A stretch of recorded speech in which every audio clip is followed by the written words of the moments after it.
자, 몰수 요건 두 번째입니다. 자, 범죄 행위로 인해서 생겼거나 이로 인해서 취득한 물건은 몰수할 수 있다. 건 되어 있습니다. 그 예를 쭉 한번 읽어보세요. 도박으로 딴 금품이라든지 불법 벌채한 목재라든지 뇌물로 받은 수표라든지 은닉한 그 사례로 받은 금품이라든지 이런 것들은 몰수할 수 있다 하는 것입니다. 자, 여기서 취득했다. 범죄 행위로 인해서 취득했다. 이 의미가 뭘까? 이 판에 나와 있죠? 이 취득이라고 하는 것은 결과적으로 봤을 때 어떤 범죄 행위를 해주면 여기 은닉을 해주게 되면 그 사례로 그쵸? 결과적으로 취득한 때를 취득이라 한다. 이렇게 정의를 내리고 있습니다. 자, 그러면 요 2번을 볼 텐데 요 2번도 과연 취득이라고 보아서 몰수 가능하냐? 이런 얘기입니다. 자, 사업장 폐기물 배출 업체로부터 인수받은 폐기물을 폐기물 관리법에 따라 허가 승인을 받거나 신고한 폐기물 처리 시설이 아닌 곳에 매립하였다는 그 범죄 행위를 인정하면서 피고인들이 이 폐기물 배출 업체로부터 받은 돈인데요. 이 받은 돈, 이 업체로부터 받은 돈을 과연 몰수할 수 있을까? 이런 얘기입니다. 판례는 마지막 줄에 막연히 폐기물을 불법적으로 매립할 목적으로 돈 받고 폐기물 인수했다는 사정만 갖고서는 몰수 수증이 안 된다. 취득으로 볼 수 없다는 거예요. 그래서 배출 업체로부터 받은 돈 세무쳐 보시고 이곳은 마지막 줄에 몰수증이 안 된다. 취득을 볼 수 없다. 이렇게 보시면 될 것 같아요. 이게 무슨 뜻이냐면요. 이렇게 생각하시면 됩니다. 여러분 아파트 단지 내에 그 쓰레기 버리는 곳 있잖아요. 그쵸? 쓰레기 버린다라고 했을 때 쓰레기를 버리니까 경비원 아저씨가 여기 버리지 말래요. 왜 그러냐니까 뭐 파리, 모기 막 생기고 냄새나고 지저분하다는 거야. 다른 데 가서 버리라는 거야. 그러니까 싫다고 하니까 경비원 아저씨가 나한테 10,000원 주면서 딴 데 가서 버리라는 거야. 그래서 10,000원 받고 딴 데 가서 버리어요. 그러면 그 10,000원을 몰수할 수 있어요? 그런 얘기입니다. 자, 만약에 사안을 좀 바꿔볼게요. 자, 제가 버리려고 하니까 경비원 아저씨가 딴 데 가서 버리래요. 딴 데 가서 버리고 오면 내가 10,000원 주겠다는 거예요. 그래서 제가 그 경비원 아저씨의 말을 믿고 딴 데 가서 버렸어요. 오니까 그리고 경비원 아저씨가 10,000원을 나중에 줬어요. 그랬을 때는 그 돈이 범죄 행위로 인해서 결과적으로 얻은 돈이기 때문에 이건 취득이 가능한 거죠.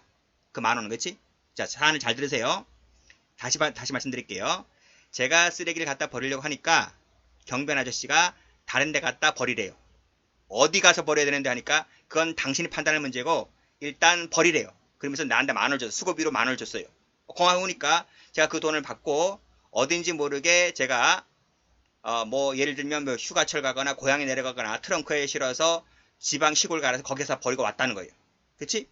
그렇잖아요. 그러니까 경비원 아저씨는 어디다 버린지 어디라고 버리라는 말은 안 했어요. 어디다 버리는 말은 안 했는데 일단 딴 데 가서 버리라고 하고 나한테 10,000원 주니까 내가 그 돈을 받고 나중에 뭐 며칠이 지나다가 딴 데 가서 버렸다는 겁니다. 그랬을 때 그 10,000원은 범죄 행위로 인해서 결과적으로 취득한 돈이 아니잖아요.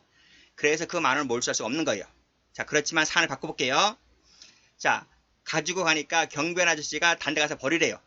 다른 데 가서 버리고 오면 그때 내가 너한테 10,000원을 주겠다.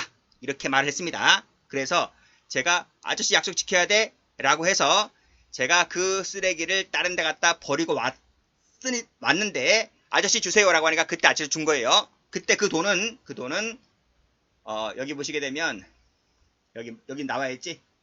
이 피고인들과 폐기물 배출업자 사이에 범죄 행위를 전제로 해서 돈이 수수가 된 거잖아. 그쵸? 너가 딴 데 갖다 버리고 오면 내가 그때 10,000원 주겠다. 그것이 전제가 되었기 때문에 그 돈은 몰수할 수 있다는 겁니다. 근데 이 사건은 여기 보세요. 처음부터 딴 데 갖다 버리고 와라.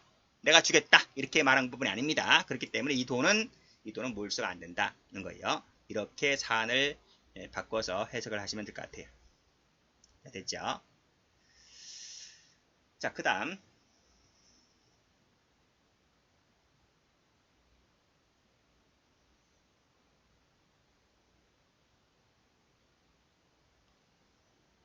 자, 이겁니다.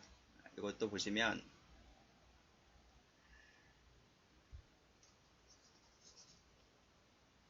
이거 볼게요. 피고인이 갑을과 공모하여 통신망을 통하여 음란한 화상 영상을 배포하고 도박 사이트를 홍보하였다는 사실로 기소가 되었는데 피고인이 범죄 행위에 이용한 웹사이트 매각을 통해서 취득한 대가를 추징한 사안에서 이 대가를 과연 추징할 수 있을까? 이런 얘기입니다. 할 수 있을까 없을까? 이게 무슨 뜻이냐면 이 피고인과 갑을이 공모해서 일단 도박 사이트를 열었어요. 도박 사이트를 열으니까 이제 그 손님들이 들어올 것 아니겠습니까? 인터넷상으로. 자, 근데 이 손님들 더 많이 유치하기 위해서 이 친구들이 공모를 해서 뭐냐면 웹사이트에 링크를 걸어놨어요. 링크. 그 링크가 뭐냐면 이 음란한 화상이라든지 영상을 볼 수 있게끔 링크를 걸어둔 거야. 그래서 우리 사이트에 들어와서 링크를 걸어놓은 그 링크를 통해서 화상이나 음란 화상, 음란 영상을 본 거야. 그리고 난 후에 이 친구들이 이 사이트 고객들이 많이 유치가 됐을 거 아니겠습니까? 그랬을 때 이 사이트를 5천만 원을 받고 5천을 받고 제3자에게 판 거야.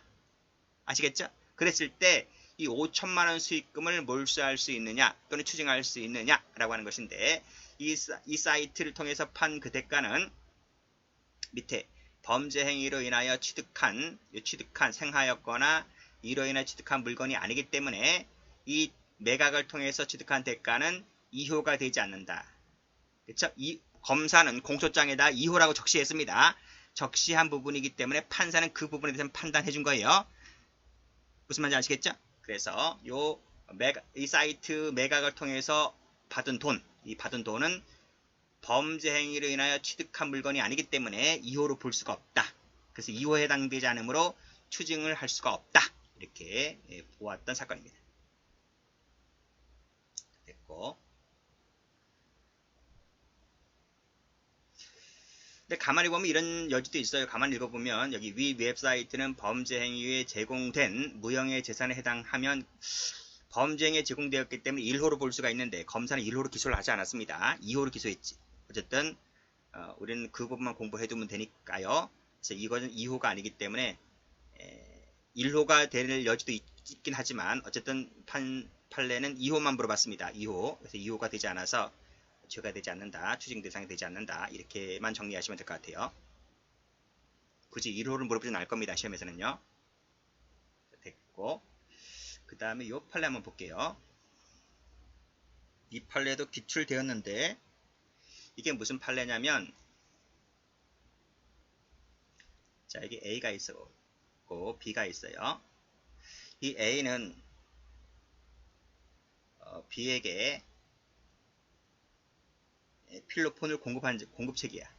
필로폰을 공급을 했다. 그래서 이 사람은 이 B라고 하는 사람은 A로부터 필로폰을 구입한 사람이죠.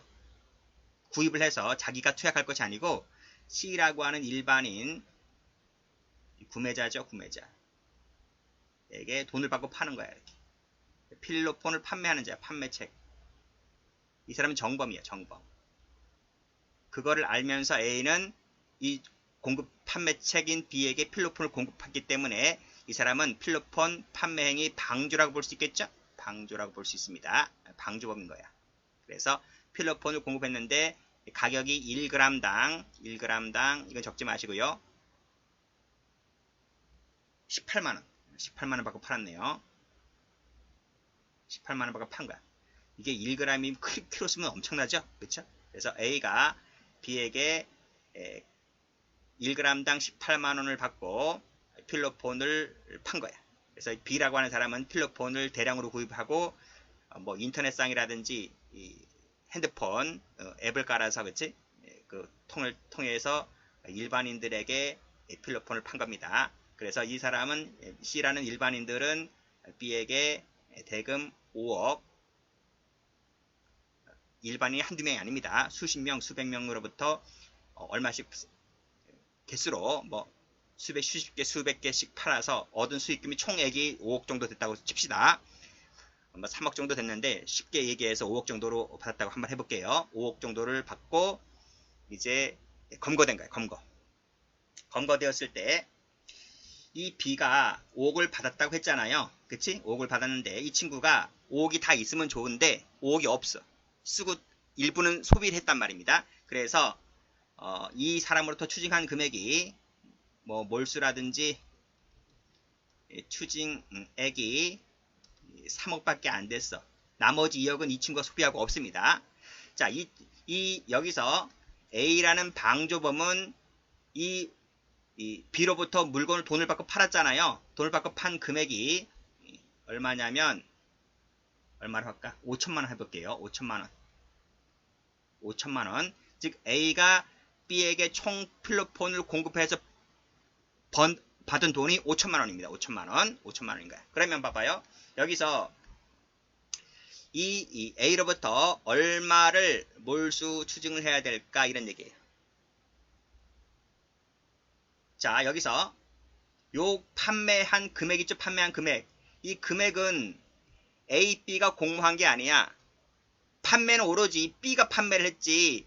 A는 자기는 필로폰 공급해주고 필로폰 개수당, 그램 수당 얼마 돈을 받고 판 것밖에 없죠. 그치? 즉 필로폰 판매 행위에 대해서는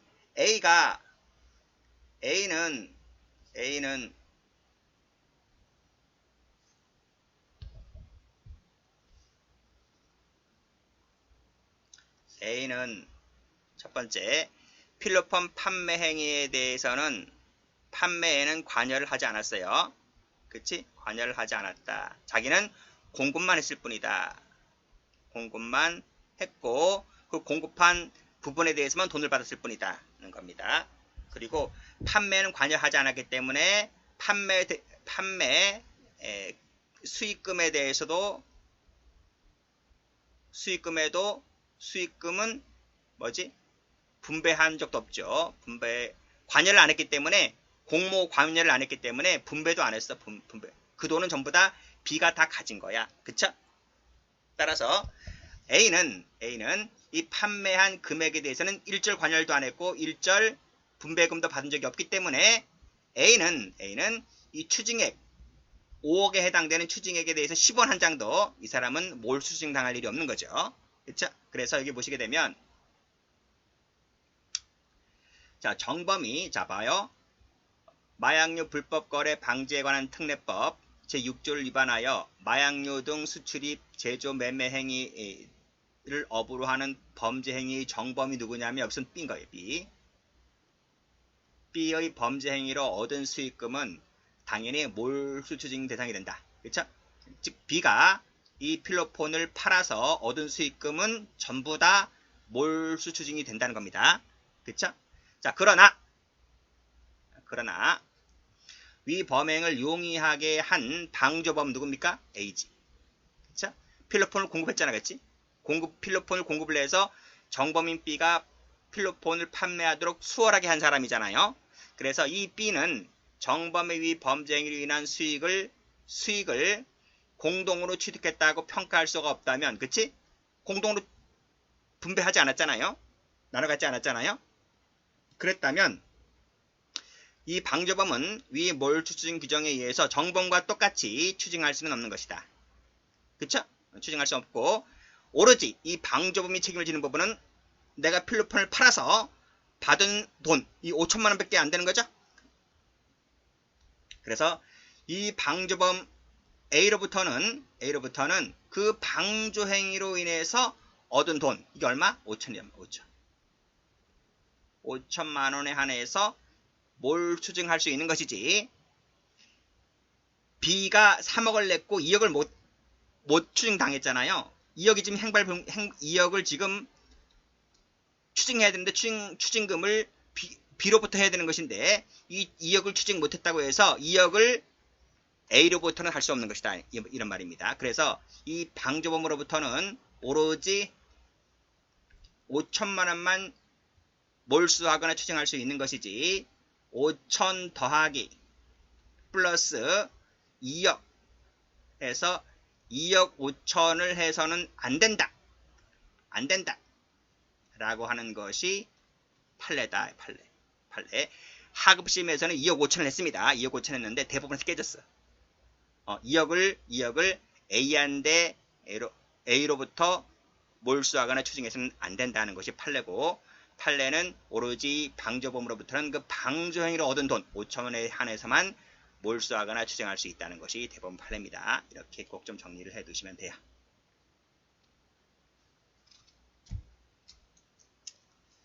됐고 그 다음부터는 쉬었다 하겠습니다.